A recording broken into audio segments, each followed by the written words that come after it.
One of these photos that you're looking at here was edited by Lightroom's AI, and one of these photos was edited by me.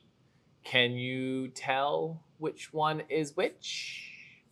And if you can, then you probably don't need to watch any more of this video, because today we're putting AI head to head with my eye. Okay, good. So we're going to use Lightroom's AI Auto because it says that it can edit the photo to the best of that photo's ability. It analyzes the photo and it decides what the best edit should be from an AI standpoint. And then I think my eye is better, even if it takes a little bit longer. So let's get into the video and get started.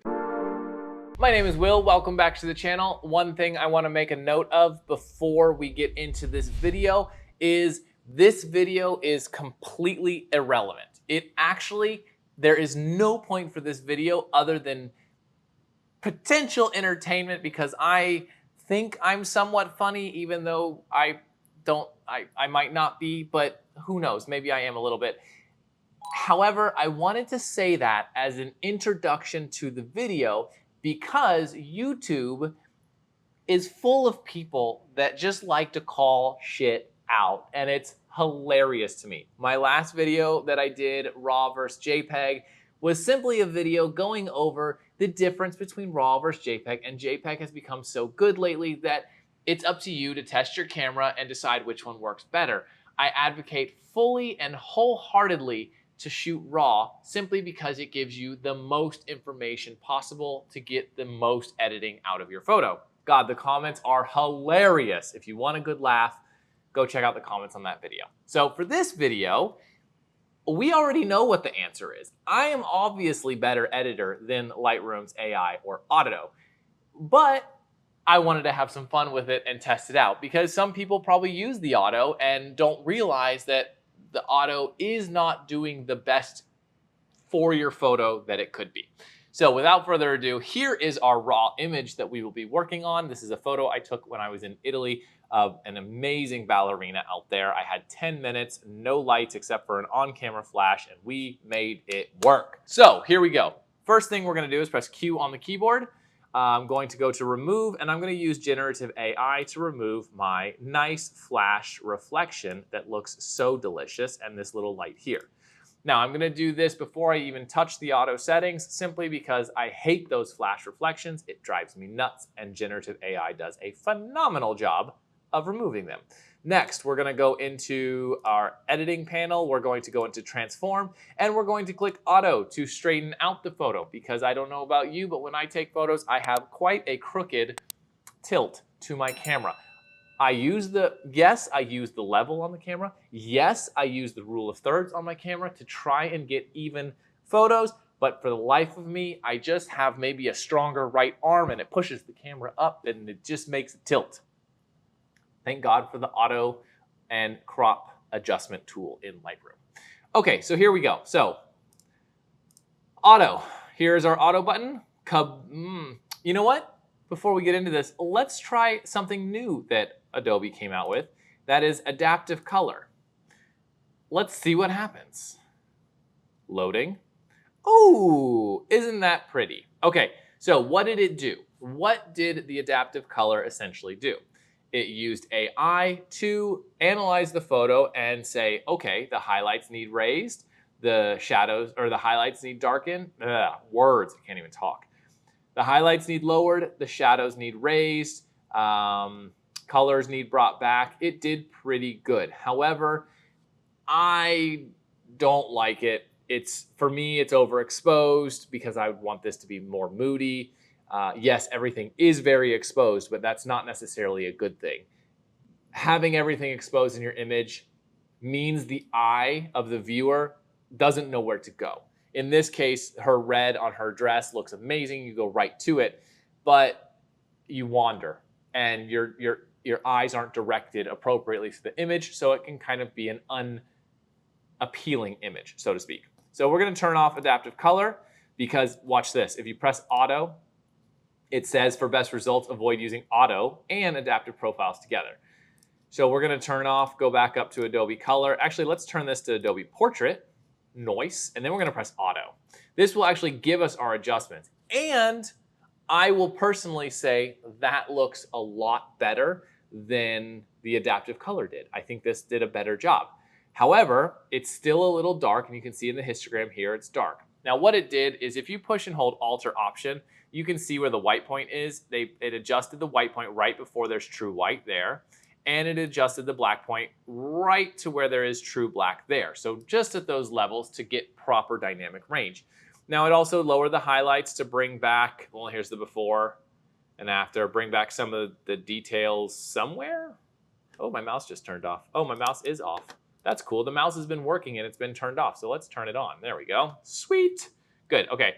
Now shadows, obviously it brought up the shadows because it got more details out. However, it needs a lot more work. You would really need to go into these panels, and there's no auto buttons for these. Not yet, at least. There will be. I guarantee auto buttons are coming for these, an AI auto edit. But to make this a little bit longer, or more in depth, I shouldn't say longer because no one likes a long YouTube video. Everybody wants to watch the video that takes 20 minutes in 30 seconds. Otherwise, it's just not a good video. If you look over here on the left side, Adobe has come out with a lot of adaptive presets, all of these editing presets, and you can, there's so many, honestly, there's so many. I never use them. I make my own, I edit my own stuff, and then I make presets on the edits that I like. I have them all available on my website if you want to check it out, but I never use the actual Adobe Lightroom presets. So let's go ahead and say, we want this to be kind of, well, how about vintagey? So we'll come into these presets. Ew. It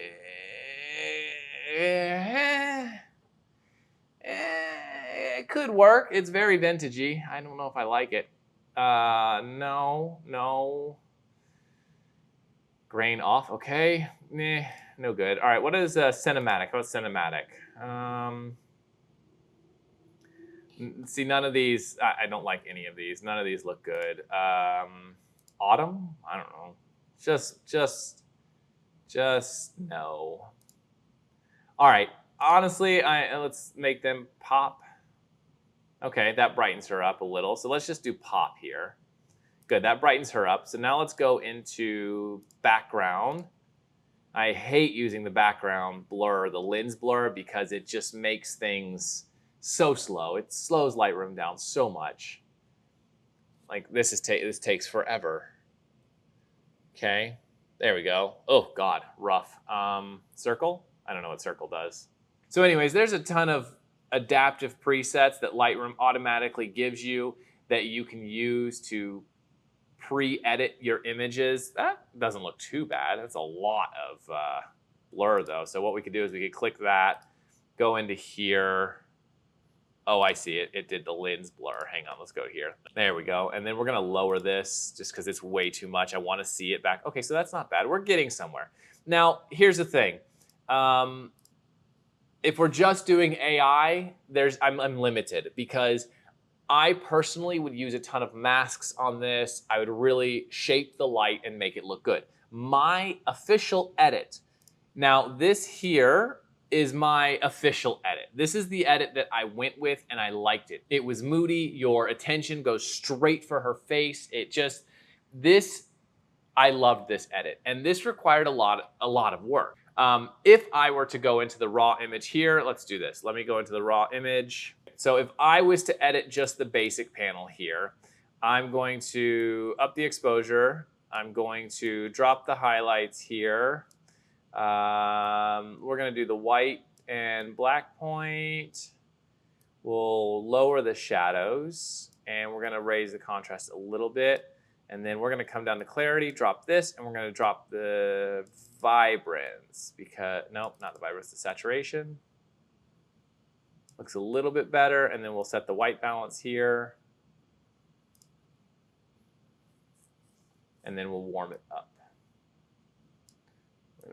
Magenta, there we go. Make our skin tones a little bit more natural. Oh, and then we got to switch to portrait, so we're standard. Good, and then bring back some of the put back the darks in there, bring back some of that contrast. Okay, good. So that is my basic edit. And then with the preset, we added the lens blur. I'm not gonna actually do that now, just simply because it just slows things down.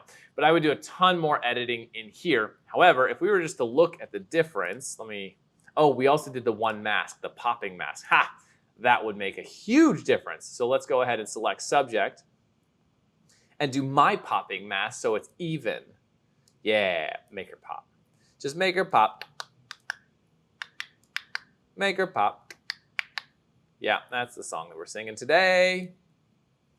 Oh yeah, much better. Where's the sharpen button? There it is. Beautiful. Okay, good. So that makes her pop. Good. So here is mine. Here is that one. Oh, you know, well, the funny thing, that blur makes a huge difference. So I'm going to turn that off because that does make a big difference in bringing attention to her. But since that's not part of the auto, there we go. Definitely darker. So if we were to bring back some of the darks, and let's raise the saturation, bring back some color. There we go. Good. All right. So before, there we go. Huh. Definitely two different styles. They see the auto revealed a lot of it, and then I darkened a lot of it, so your attention goes more to her rather than the whole image as a whole. Anyways, also this seems to have less contrast than this one, but I still like my edit better. Oh God.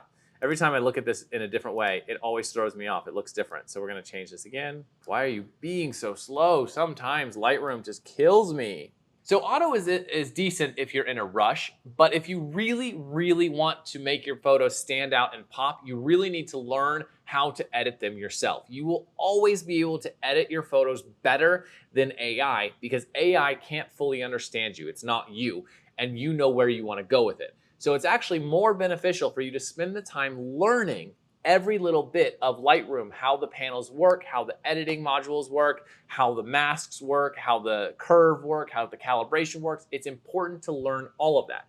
And if you want to find a place where you can learn all of that, I have spent a long time putting together my Lightroom Master of Editing course, and I highly recommend you check it out. I'll put a link in the description below, but go check it out.